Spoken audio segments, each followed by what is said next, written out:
Ladies and gentlemen, welcome to the 50th anniversary of the Academy Awards. My mom always said, life was like a box of chocolates. You never know what you're going to get. Each year, we recognize excellence in all categories of life, and this year is no exception. Toto, I have a feeling we're not in Kansas anymore. Tonight is an extraordinary night.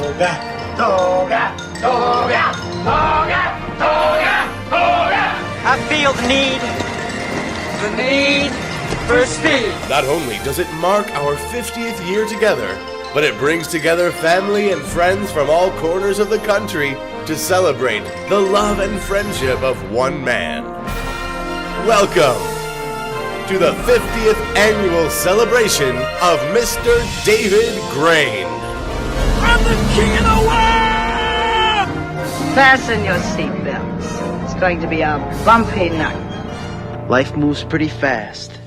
You don't stop and look around once in a while, you could miss it.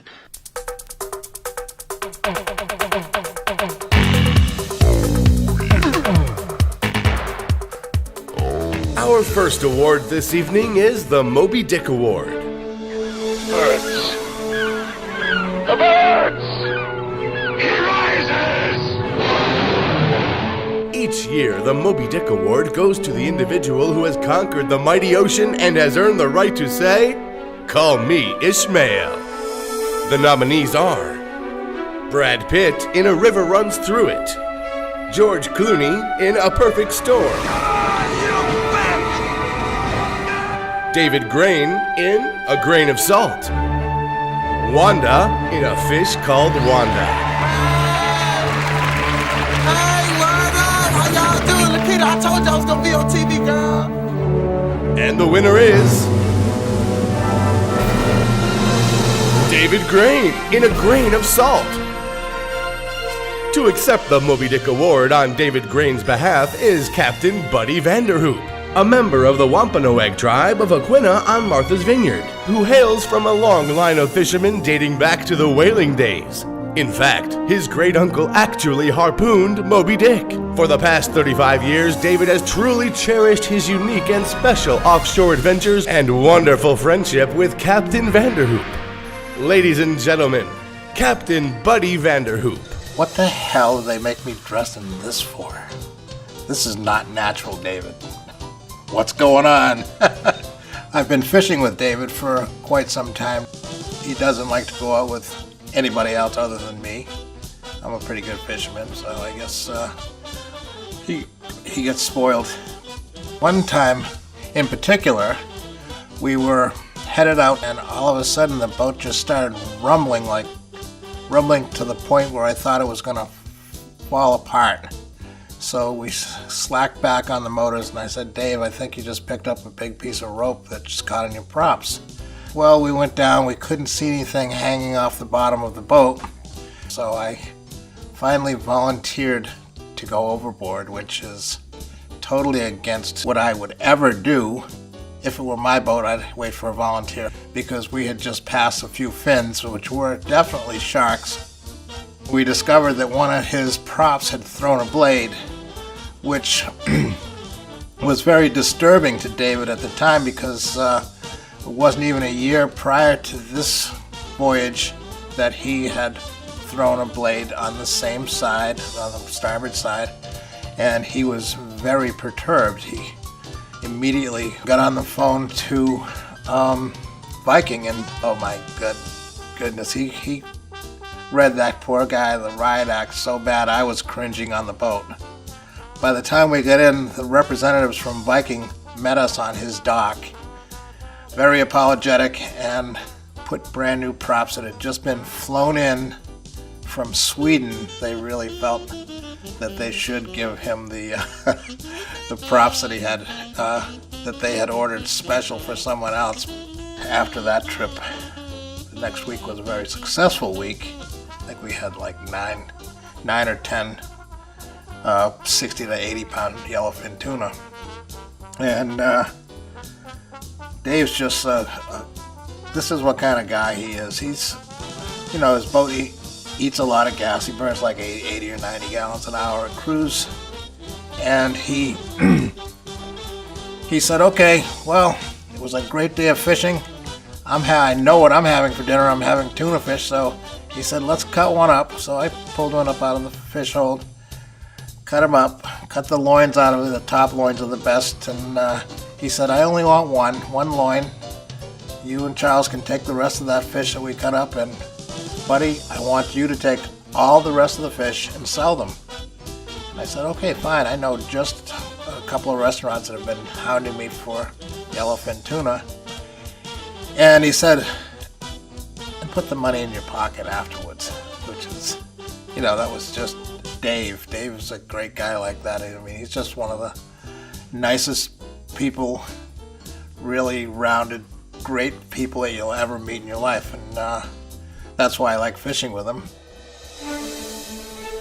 Every year, we recognize someone who has hit the bullseye each and every time they cock their gun.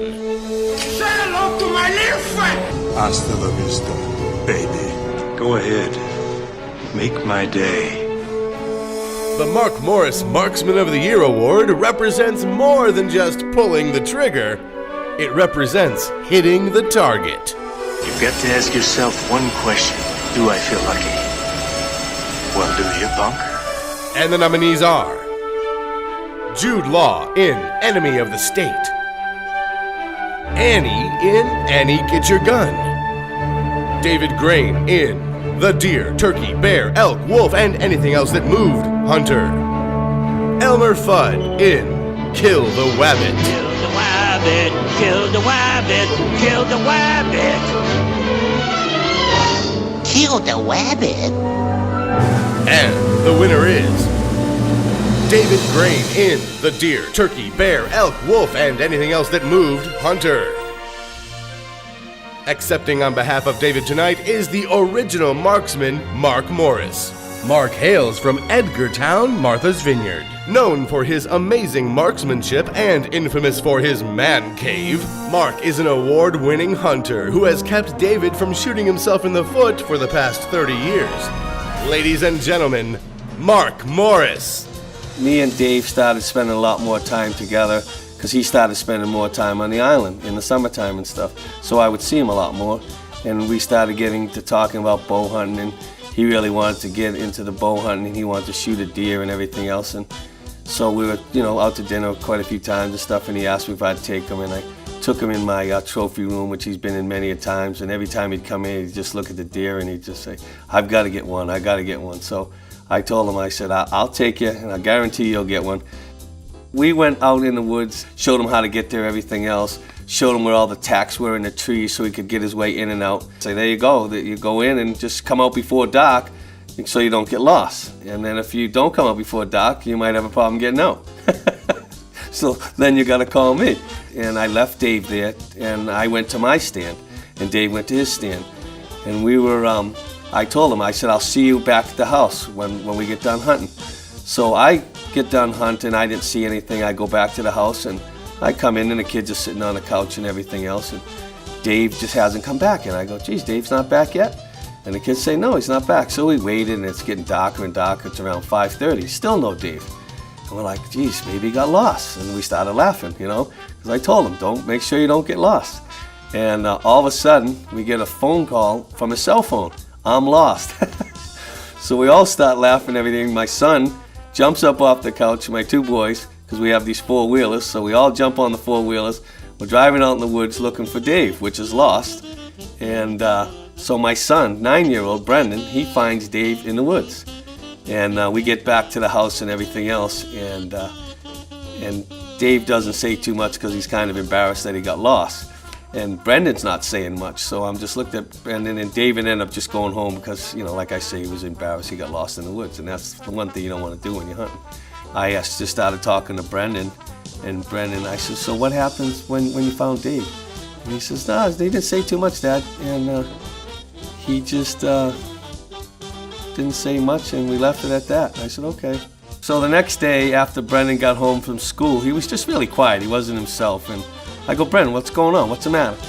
He goes, well, Dad, I didn't really tell you the whole story. And he goes, Dave was trying to bribe me and everything else, and I told him that, my dad brought me up to not take a bribe from anybody or anything else, and but I says, I know, he's a very wealthy, powerful man, he's a very smart man. So I just looked at him and I says, Dave, you can keep your 50 cents, and why don't you just grow up? Congratulations, Dave. Happy 50th birthday.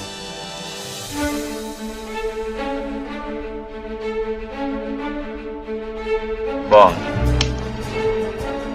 James Bond. There are men who are strong and men who are fast. And then there are men who are made of iron. You're in big trouble though, pal. I eat pieces of shit like you for breakfast. You eat pieces of shit for breakfast? No. The Wes Eden's Iron Man Award has been given to individuals who truly have balls of steel. Can you fly this plane and land it? Surely you can't be serious. I am serious. And don't call me Shirley. The nominees are Lance Armstrong in The Tour de France, Tom Hanks in Forrest Gump, Usain Bolt in The Fastest Man in the World, David Grain in No Pain, No Grain, Bruce Jenner in Keeping Up with the Kardashians, Ben Stiller in Meet the Parents.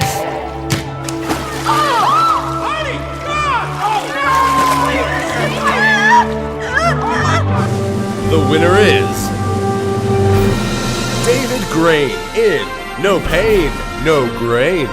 To accept the Oscar on David's behalf is the one and only Mr. Wesley Robert Edens, co-founder and co-chairman of the Fortress Investment Group. He is as powerful and agile on Wall Street as he is running marathons, biking, golfing, and skiing. Not only is Wesley's name well known throughout Wall Street circles, but he also has the unique distinction of being the only white man named Wesley. Ladies and gentlemen, Mr. Wesley Edens. I met David many years ago. He was working at Kidder Peabody at the time, and I was working at Lehman Brothers. And I think we met through some mutual friends and started running, and developed a great personal relationship over the years. Got to know him and Lisa, and of course our families are very close. I have to tell you a story about David that ended up with him getting to Florida, and so it was the beginning of all the great things he's accomplished down there. David had a great desire to be an entrepreneur. He left Morgan Stanley, had actually joined AT&T Cable, I think. And he talked to me frequently about trying to do something entrepreneurial, trying to run a company. And so lo and behold, we bought a company that became Global Signal. It was a company we bought in bankruptcy. And I got to tell you, the phone conversation I had with David after we bought it was a classic. If you know David, you know that one thing he does not lack in is confidence. And so in spite of the fact that he had really virtually no relevant experience set or skills in this area that were evident, I called him up and said, look, David, I bought this company, and it's a great industry. It's a cell tower industry, and there's not a lot of really natural, gifted, talented people in the business, and so we're looking for someone to run this thing. At which point he interrupts me and says, I'm your man. And I said, okay, David, let me tell you a little bit more about it. And I said, it's located in Florida. It's the cell tower business. That's where you have these big shiny poles with things. He interrupts me and says, I'm your man. And I said, look, David, truthfully, I'm just calling you as kind of a diversity, check the box kind of thing. And at which point he laughs. He said, look, I am your man. And you know what? David is my man. And happy birthday, pal. We had a lot of great times together and look forward to many more. And congratulations on receiving this prestigious award. I look forward to seeing you soon.